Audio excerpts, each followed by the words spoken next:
Okay, we're going to move on to item number 4. Item A, declare November 30th through December the 6th of this year as United Against Hate Week. San Bruno stands against hate and is committed to making everyone feel safe and supported against acts of racism, intolerance, and hate. So this is something that the city of San Bruno spearhearted in the county of San Mateo with other agencies and jurisdictions with the Board of Supervisors. And so we will be on that path. You have Vice Mayor Salazar and Councilmember Mason, who are on the City Heart Committee, who have met a couple times. And so on the November 24th meeting, we'll be bringing forward an official proclamation, and then they can report out on activities in these COVID times, but what we can do and what we should. So with that, we'll move on to item B. Receive update on COVID-19 response efforts. And I'd like to turn it over to Jennifer, please. Thank you. Good evening, Mr. Mayor, members of the City Council. We're just going to pull up the presentation quickly. My name is Jennifer Dianos, and I'm here this evening representing our EOC Public Information Team, and we'll present a local update to you on COVID-19. I will briefly touch on our county statistics, our status on the blueprint for a safer economy, local COVID-19 testing, provide important updates on the county health orders and recommendations, including the much anticipated recommendations for the holidays and travel. I'll also mention a new grant opportunity for local small businesses and will then be available for questions. Our local statistics include 551 cases in the city of San Bruno. This number is as of last Friday, November 5th. In our county, there are a total of 12,049 cases of COVID-19 and 165 deaths as a result. Dashboard data is updated regularly on the San Mateo County Health website, and this data is as of November 9th. Our status on the blueprint for a safer economy remains the same. We are in the moderate or orange category. That means at this time there are no changes to business allowances and indoor operations remain the same from what was previously reported. Many of these COVID-19 updates have included testing information, and the county is really making a strong effort to increase testing and testing awareness. The city of San Bruno has partnered with the county to provide a local testing site to our community. This is an opportunity to bring testing to the community and not have the community go out to find testing sites. It's a great way to get those residents that may or may not get tested for COVID-19 or have a means to get to a testing site. Our local site is at 530 Huntington. It will be in operation on Saturdays while tests are available. The current schedule is from 11 a.m. to 3 p.m. However, this schedule may or may not be adjusted depending on test availability. Information about the site, including dates and times of operations, will be on our website, and you can easily access that at sanbruno.ca.gov/local testing. Pre-registration is preferred but not required. The test is self-administered and results are available in 1 to 2 days. We conducted a soft opening of the site last Wednesday and an official opening this past Saturday. There were approximately 80 individuals that came to be tested. The tests are free. Insurance information is requested if available, just to have a means to recover some of the costs for the actual test itself through the county. However, it is important to note that insurance is not required. The test is really simple. It is completely self-administered. You check in on arrival, you watch a short video on how to administer the test. It can be viewed from home if you do pre-register. You cough into your elbow 3 times with your mask on. You swab the inside of your mouth for about 20 seconds. Put the Q-tip swab into the provided tube, seal it into the provided plastic bag, and drop it into a collection bin. It's important to note that for this test, you cannot eat, drink, or smoke 20 minutes prior to the test, as it may affect the results. And this test can be taken by anyone the age of 5 or older. Alternatives remain the same for testing. The county's mobile site is available to those who are of the age of 18 or older. It's also free to county residents or those that work in the county. Appointments are required, and once an appointment is made, the location will be provided. The mobile testing site will be in San Bruno on November 16th and 17th from 8 a.m. to 3 p.m. And lastly, the county continues to provide testing at the San Mateo Event Center. which requires an appointment, and that's through projectbaseline.com/COVID-19. Next, I will review a few important changes to our local health orders and recommendations. On October 30th, our County Health Officer, Dr. Morrow, further aligned our local health orders with COVID-19 guidelines of the CDC and specifically regarding quarantine and isolation. What's the difference between quarantine and isolation? Many have asked. Quarantine is used to keep someone who might have been exposed to COVID-19 away from others. Under the revised health order, one must self-quarantine for 14 days if they are notified or made aware of close proximity with an infected COVID-19 person. Isolation keeps someone who is infected with the virus away from others and should remain in isolation for at least 10 days after they first begin to develop symptoms, or at least 1 day after, and at least 1 day after recovery. A link to the order is on the screen and can be found on the county's website at smcgov.org. On November 2nd, Dr. Morrow revised the visitation guidelines for the long-term care facilities to expand indoor visits. Indoor compassionate care visits may now be provided for a resident who was living with family before recently being admitted and is struggling with change, a resident who is grieving after the death of a friend or family member, a resident who needs encouragement with eating or drinking and is now experiencing weight loss or dehydration, or a resident who used to talk and interact with others and is experiencing some emotional distress, including seldom speaking or crying more frequently. These visitations were very limited in recent months since the original order in March, but there are several requirements in order to visit long-term care facilities for concerns of spreading COVID to a more vulnerable population that is more susceptible to contracting COVID. So it is important to call ahead and find out what those restrictions are at any given facility or make an appointment for a visit. A link to this order is also on the bottom of the page there, and it can be found on the county website, smcgov.org. And finally, the much anticipated safer holidays and travel. While virtual celebrations are highly encouraged, if you gather in person, it's recommended to keep it safer, small, short, and stable. So gathering outside and following safety guidelines, limiting gatherings to no more than 3 households, limiting gatherings to no more than 2 hours, and to not participate in multiple gatherings with many different households. Travel is recommended to be avoided, especially non-essential travel. You should not travel if you are sick or have any symptoms. If you do end up traveling, it's strongly recommended that you self-quarantine upon return and that you plan ahead. You ask yourself the questions, is COVID-19 spreading where you're traveling? Are you or your travel companions at higher risk for serious illness? Will you be able to social distance from others during your trip? And can you watch for symptoms and get tested? This is all in an effort to keep our friends, families, and communities safer. And of course, we should all remember to always keep our masks on while visiting and wash hands frequently.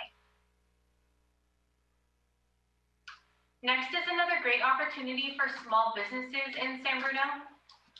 The Bay Area Entrepreneur Center of Skyline College is now offering micro grants of $3,000 to San Bruno-based businesses, and this is an effort to help aid in their recovery from the financial impacts of COVID. Grant applications can be submitted November 20th through December 4th, and there are eligibility requirements. Those requirements include applicants attending a microgrant info session. The info sessions will be held on November 12th and 17th at 6 p.m. via Zoom. You can attend one, not both, info sessions. There is a link on the screen to register for questions, to register or questions can be emailed to baec@smccd.edu. On behalf of the BAEC, I extend their appreciation to City Manager Grogan for participating as a keynote speaker during the recent Small Business Symposium. It demonstrates our continued partnership through this pandemic to support our San Bruno community. And lastly, I remind everyone to please stay connected, sign up for SMC Alert for emergency notifications, hear it first from us, and follow us on social media.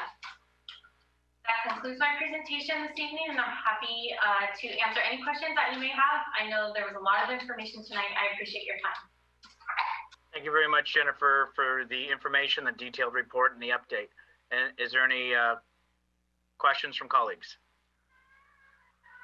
Okay, I'll go with the real hands. Councilmember Medina, you're pointing this. Oh, there we go. Now it goes where. We'll go Councilmember Mason, then Councilmember Medina. Mayor.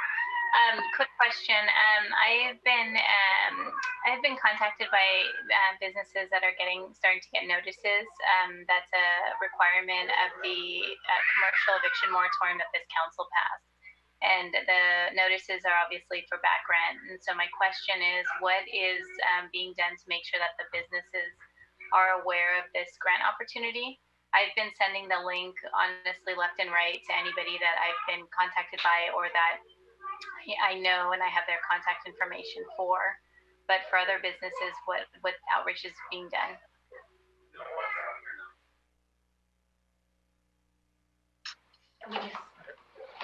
Councilmember Mason, your question is about this grant program. They did announce it on social media. The Bay Area Entrepreneurship Center does have staff that are walking the businesses downtown and around San Bruno to let them know and reaching out to them through their business assistance program that has been funded by the San Bruno Community Foundation.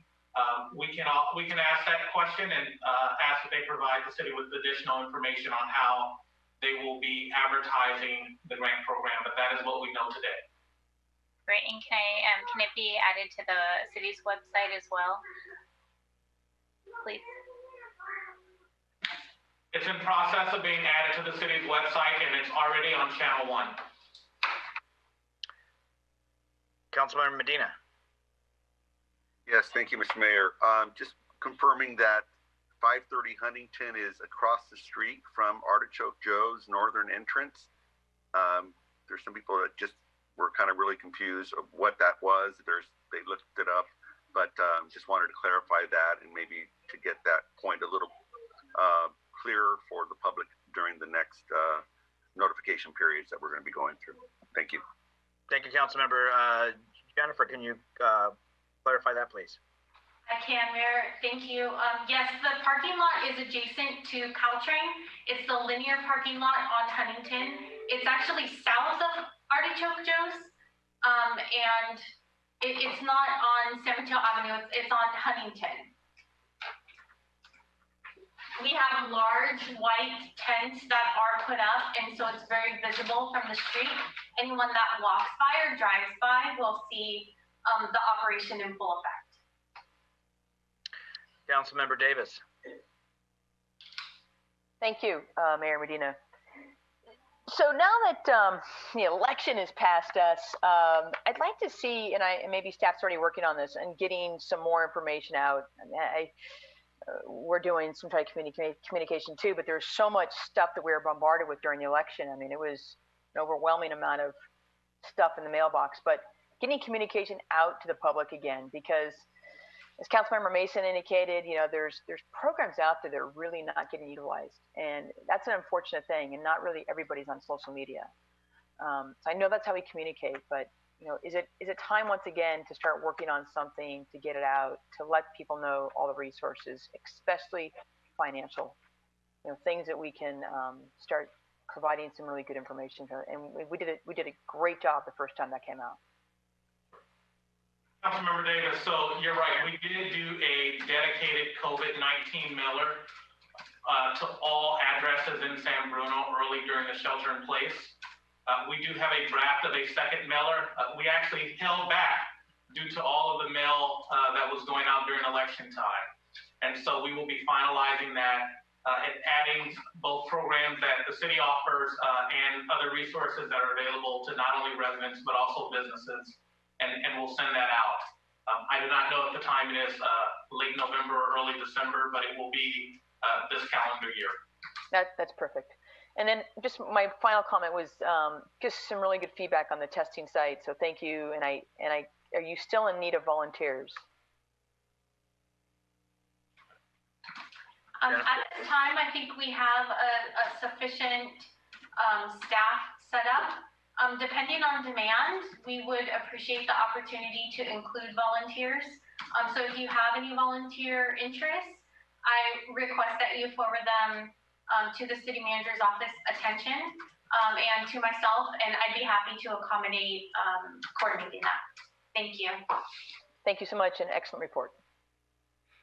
And then just for me, I also want to thank staff because obviously you've been going down to San Mateo Avenue and other places to drop off flyers and posters to educate and alert community to the COVID testing site that occurs on Saturday. So once again, Jennifer and team, and thank you for doing Wednesday. Thank you for the staff and the team doing Saturday, and appreciate it once again.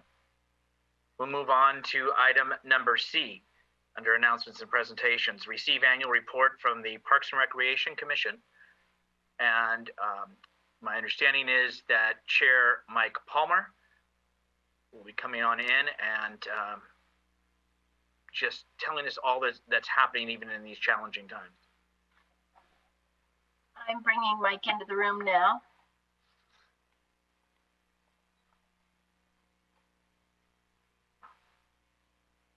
Sure, there he is.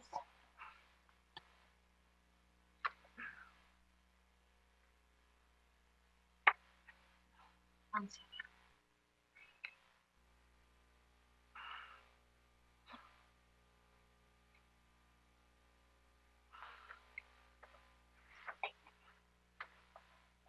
Okay.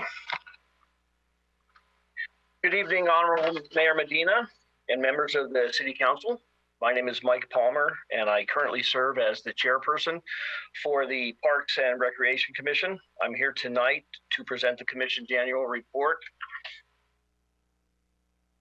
for the 2019-2020 fiscal year and to outline the work plan for 2020-2021.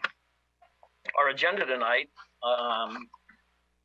will be an introduction of the Commission members, the Commission's purpose, the 2019 Commission accomplishments, and the 2020-2021 Commission goals. On this slide, you see our Commission after one of our meetings in 2019, and all of the commissioners are there. And I'd just like to take the time to mention them. Chris Gonzalez is the vice chair, Lori Greenberg, Jessica Martinucci, Alexander Melendrez, David Nigel, Lucy Zamatea, Michael Zastro, and Nadia Koshafa served as our student representative.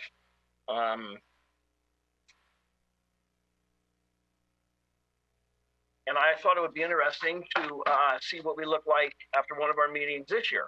And this is a Zoom meeting. And you can see that some of us are looking pretty good there. This slide shows the purpose of the Commission. The Commission is responsible. The Commission is responsible to make recommendations to the City Council regarding community recreation needs. And these can include an input on recreational activities, an input on various classes and programs offered by the Recreation Department, input on the use of recreational facilities and equipment, and input on the operation, supervision, and maintenance of playgrounds, athletic fields, the community swimming pool, indoor recreation activities, auditoriums, and other facilities designated for recreational use, with the exception of the Senior Center. The Senior Center, as you know, has its own advisory board. This slide lists some of our accomplishments for 2019 and 2020. I'm not going to bother with running through them right now because I'm going to discuss them in more detail as we move through our report tonight. So slide 7,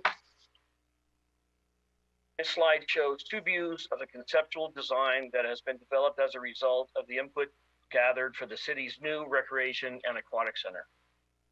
The Parks and Recreation Commission continues to provide input for this exciting new project in a number of ways. Commissioners Chris Gonzalez and Mike Palmer will continue to serve on the city's advisory committee for this project as representatives of the Parks and Recreation Commission. The advisory committee also consists of members of the City Council, members of the Community Foundation, city staff, as well as representatives from Griffin Structures and Group 4 Architects. Advisory committee meetings took place on December 11th of 2019, April 2, September 10, and September 14 of 2020. In addition to the city's advisory committee, Commissioners Jessica Martinucci and Lucy Zamatia continue to serve on a subcommittee in conjunction with the city's Culture and Arts Commission to explore ideas for creating options for art to be located in and around the new Recreation and Aquatic Center. Additionally, at its May 11, 2020 meeting, the Commission received a presentation from Group 4 which outlined the progress that had been made. The Commission was very appreciative of the presentation from Group 4. Several members of the Commission voiced their favorable impressions of this exciting new project.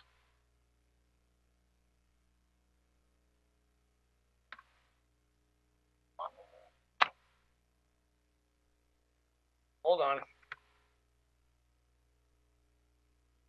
We're having a minor technical difficulty here.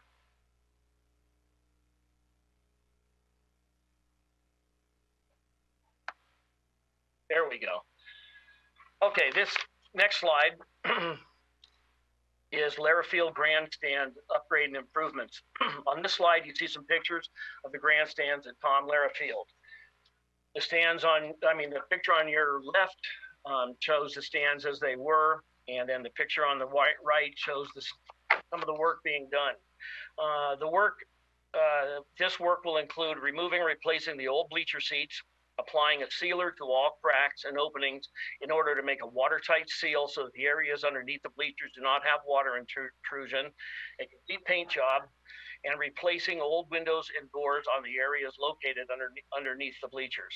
The Commission has received several reports and updates and will continue to be involved in this as this project moves forward. The next set of slides 9 through 12 that we're going to show you tonight, will show improvements that have been made to several of the city's parks. All the improvements that are depicted have been made by city staff and are the result of recommendations from park users or from members of the Parks and Recreation Commission as they conducted their yearly visits to a park. This first slide shows Lomita Park. It shows the old trash container and then the new trash and recycling containers that were placed on a new cement pad that had been installed. This slide is a before and after of the basketball hoops at Grundy Park. The project involved a new coat of paint for the backboards along with new hoops and nets. And we've found that the basketball courts, our outside basketball courts, get a lot of use. So this was a really welcome addition. And slide number 11 shows the old trash receptacle at the Herman Pot Lot and the installation of a new cement pad trash receptacle and a new recycling receptacle. I just wanted to note here, it's remarkable to note how much better the smaller parks, such as Herman, Lomita Park, appear with the installation of the new trash and recycling container. Slide number 12, we reviewed and revised the work plan for Florida Park and participated in the soft opening of the Florida Park open space grass area. On Saturday, October 3rd, the city conducted a soft opening for the new Florida Park open space. This long-awaited opening was well attended by members of the City Council, neighborhood residents, city staff, and members of the Parks and Recreation Commission. The event was also covered by San Bruno CityNet Services, which filmed the event and collected testimonials from many of the folks in attendance. The slide on the left shows the park as it looked for the soft opening. The heart-shaped areas were a nice touch and have been marked on the grass to allow for proper social distancing. Slide in the middle shows the dry river that was installed by city staff. This is a cool feature which gives the park some added character. And then the slide on the right shows one of the activities that was conducted during the soft opening, and it included an invitation to those in attendance and the neighborhood, provided them a chance to show off their artistic talents by painting rocks for the dry river. And the slide on the right shows a pretty nice painting.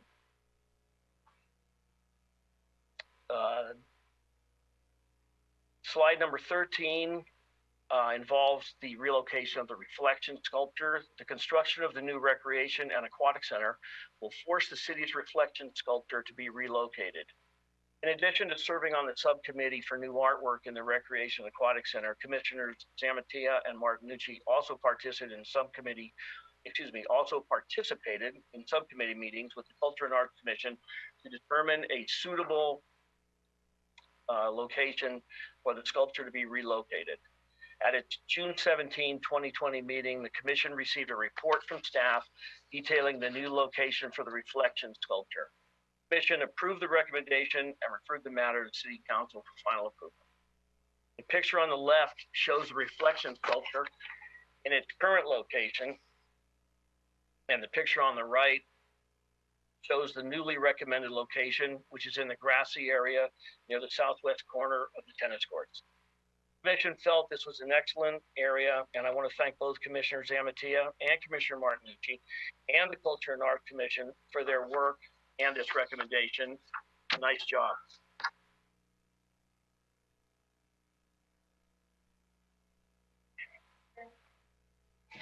Hold on.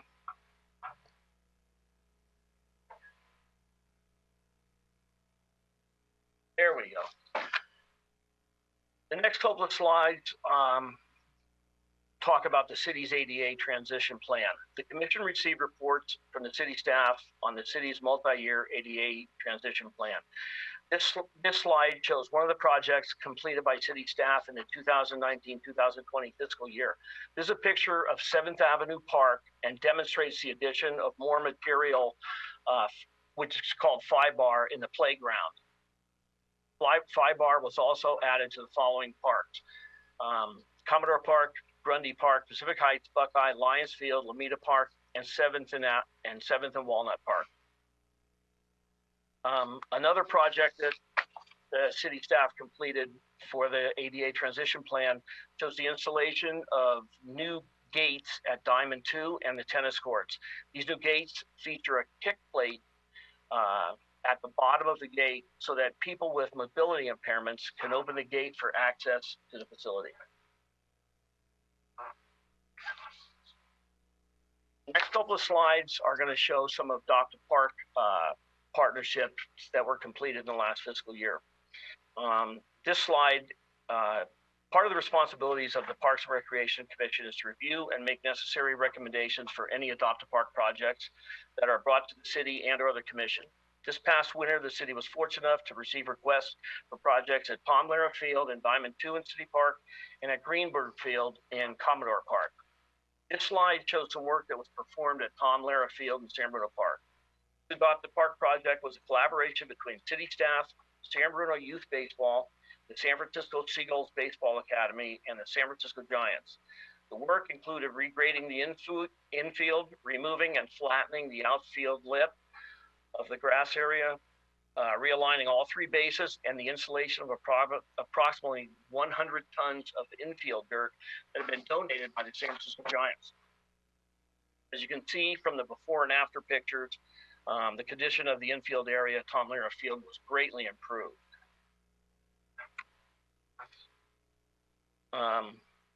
This slide shows the before and after pictures at Diamond 2. Much of the same work was also done on this field, but only 50 tons of material were added to the infield at Diamond 2. Before moving on to the next slide, I'd like to acknowledge several folks who made this very big project a reality. Mark Caviglia and the staff from the Seagulls Academy, Greg Elliott from the San Francisco Giants, the park staff for the city, and Dave Stagnaro and the board from San Bruno Youth Baseball. And then the last project that, the last Adopt a Park project was a project for Greenberg Field at Commodore Park. City staff, in conjunction with San Bruno Youth Baseball, installed a new concrete pad and placed a new storage container along the first base side of Greenberg Field. And as you can see from the pictures, the old storage container had definitely served its purpose, and the new container purchased by San Bruno Youth Baseball and donated to the city is a welcome addition to this field. Okay, this last slide is the work plan and goals for 2021.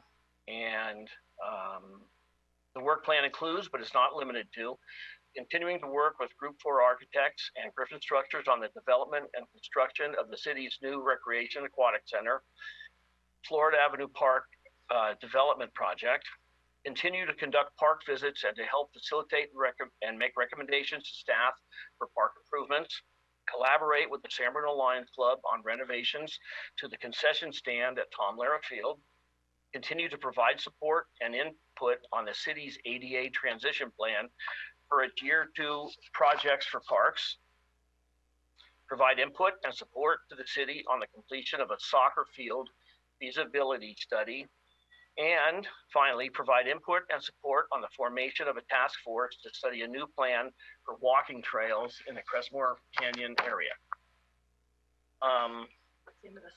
That's going to be the end of the slideshow. And before I make myself available for questions, council approval, I'd like to make one additional comment on an item not included in this report. On behalf of the Parks and Recreation Commission and the City of San Bruno, it is my honor to acknowledge the contributions made by Dave Nigel to the city. As you know, Commissioner Nigel currently serves on both the Parks and Recreation Commission and the Bicycle and Pedestrian Safety Commission. It's hard to believe this. I still have trouble wrapping my head around this, but Dave is celebrating his 50th year as a Parks and Recreation Commissioner. He was in high school, and Mr. Nigel began his term on the commission. His commitment to our city cannot be described in words, but measured in time and knowledge. I'd like to congratulate Dave for his service to the city. We are all very fortunate to be able to call him one of our colleagues and a friend. Thank you, Commissioner Nigel. So will conclude our annual report to the City Council. Thank you for your time, and I'd be more than happy to answer any questions that you might have for me tonight. Thank you, Chair Palmer, and Mr. Nigel is watching along with some of the other Park and Recreation Commissioners. So first and foremost, as Mayor, thank you to all of you and the staff for the work and the presentation that you've given us. And we're going to open it up to Councilmember Davis. Thank you so much, Commissioner Palmer. Great presentation. You know, the pictures actually don't do justice for the things that have been improved and replaced. A lot of rusted, rotted, and in dire need. Things that we've had in place for many, many years. I think well before Dave started as a commissioner. So really good to see some of those improvements happening, and really good to see that the commission still kind of gets out there and makes sure they do their annual park inspections. And so, you know, the park is, especially San Bruno Park, it is one place that so many community members use, and it's you know, the changes that are being made, it's going to definitely continue to be just a beautiful park and a place, basically a little gem in our city. So thank you for that. And to Dave Nigel, I can't thank him enough for his dedication and his years of service commitment to San Bruno. 50 years, wow. Mike, you were in high school? I was in high school. I may have been in diapers, I'm not sure. Or celebrating my kindergarten year. But congratulations, and really appreciate those years of service to the community. And it does help to have some knowledge, and so it's always a pleasure. And the other thing I will always learn from Dave is how polite, considerate, he is just the nicest man that I know. So thank you for just your leadership and teaching me how to be a better person. The questions or comments from colleagues? Councilmember Medina. Yes, congratulations, Commissioner Nigel. Amazing. That has to be a record somewhere, 50 years on 2 volunteer organizations. And Chair Palmer, wonderful job. The ball field looks fantastic with the bleachers going to be put in there, and then eventually the concession stand to get fixed. It will be just a shinier gem in San Bruno. So thank you for everything you're doing, and look forward to playing baseball in 2021. Absolutely. Okay, seeing no other hands up, I know we have a member of the public. Ms. Robinson is, and if he can be brought in. And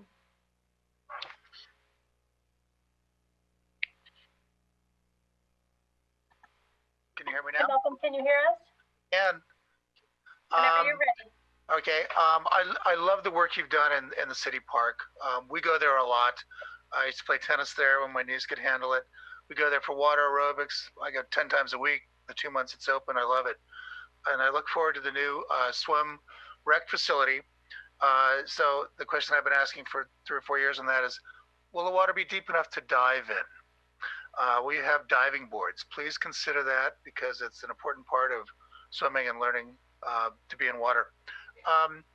Regarding City Park, are there any plans for a concert or theater area in the park? Today we have concerts in the park. It's nice sloping. What's missing is a stage or something. Any plans for that? And also west of 280, there's Portola Highlands Park, Fleetwood Park, Pacific Heights Park. And I wish you'd think about doing things there. You mentioned briefly Crestmore Canyon Trail. Personally, I call it San Bruno Creek Canyon because that's the namesake of our town running through there. And you know, the Crestmore guys, well, they bulldoze the top of the hills to really fill in a lot of that canyon. So it's kind of a misnomer to call it that. So I told Councilmember Medina last summer that if you guys built a trail on the area that was recently cleared by the fire department, that I'd pay for a park bench, specifically overlook. There's a place at the north end down below Stratford School where you can see across the bay, and it'd be a great place for a bench. That offer still stands. So if you build that trail, a lot of us will start going there. And I like the work you've done. And last but not least, I would like to echo everybody's comments about David Nigel. He is truly a great man.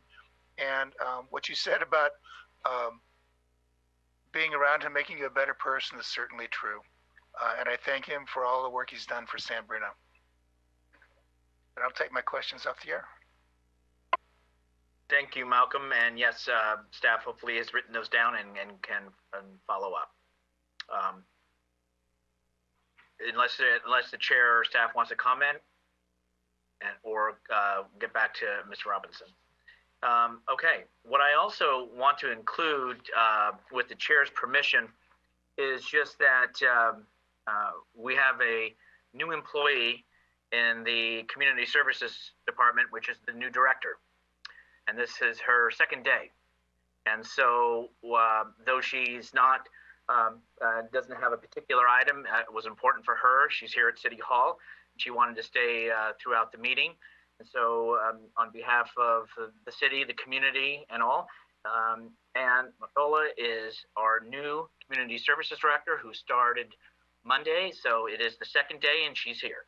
So that's good news for us and good news for San Bruno. And I had the opportunity to meet her. So I want to welcome her and thank her, and we wish her and the department much success. All right.